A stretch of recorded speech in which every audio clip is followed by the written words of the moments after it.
6. The Master Seraphim of Planetary Supervision. When the first Governor-General arrived on Urantia, concurrent with the outpouring of the Spirit of Truth, he was accompanied by 12 corps of special seraphim, Seraphic graduates, who were immediately assigned to certain special planetary services. These exalted angels are known as the Master Seraphim of Planetary Supervision, and are, aside from the over-control of the planetary Most High Observer, under the immediate direction of the resident Governor-General. These 12 groups of angels, while functioning under the general supervision of the resident Governor-General, are immediately directed by the Seraphic Council of 12, the acting chiefs of each group. This council also serves as the volunteer cabinet of the resident Governor-General. As Planetary Chief of Seraphim, I preside over this council of Seraphic chiefs, and I am a volunteer supernaphim of the primary order, serving on Urantia as the successor of the one-time chief of the angelic hosts of the planet, who defaulted at the time of the Caligastia secession.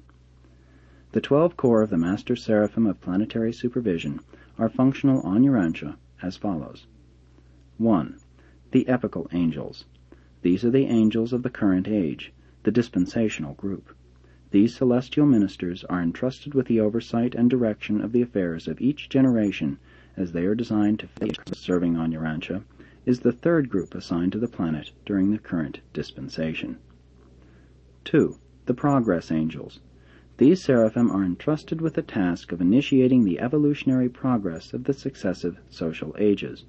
They foster the development of the inherent progressive trend of evolutionary creatures. They labor incessantly to make things what they ought to be. The group now on duty is the second to be assigned to the planet. 3. The Religious Guardians. These are the angels of the churches, the earnest contenders for that which is and has been. They endeavor to maintain the ideals of that which has survived for the sake of the safe transit of moral values from one epoch to another. They are the checkmates of the angels of progress, all the while seeking to translate from one generation to another the imperishable values of the old and passing forms into the new and therefore less stabilized patterns of thought and conduct. These angels do contend for spiritual forms, but they are not the source of ultra-sectarianism and meaningless controversial divisions of professed religionists. The corps now functioning on Urantia is the fifth thus to serve. 4. The Angels of Nation Life. These are the angels of the trumpets, directors of the political performances of Urantia national life. The group now functioning in the over-control of international relations is the fourth corps to serve on the planet. It is particularly through the ministry of this Seraphic division that the Most Highs rule in the kingdoms of men. 5. The Angels of the Races. Those who work for the conservation of the evolutionary races of time, regardless of their political entanglements and religious groupings. On Urantia there are remnants of 9 human races which have commingled and combined into the people of modern times.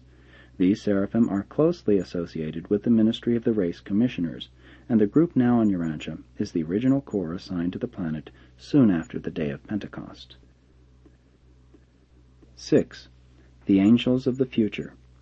These are the projection angels, who forecast a future age and plan for the realization of the better things of a new and advancing dispensation.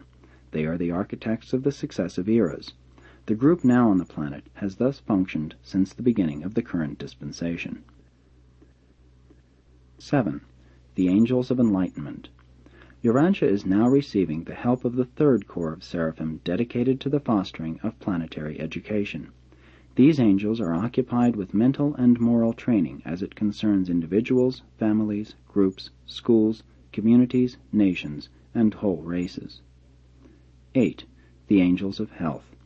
These are the seraphic ministers assigned to the assistance of those mortal agencies dedicated to the promotion of health and the prevention of disease.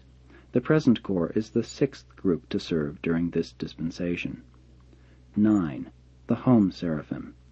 Urantia now enjoys the services of the 5th group of angelic ministers dedicated to the preservation and advancement of the home, the basic institution of human civilization. 10. The Angels of Industry. This seraphic group is concerned with fostering industrial development and improving economic conditions among the Urantia peoples. This corps has been 7 times changed since the bestowal of Michael. 11. The Angels of Diversion.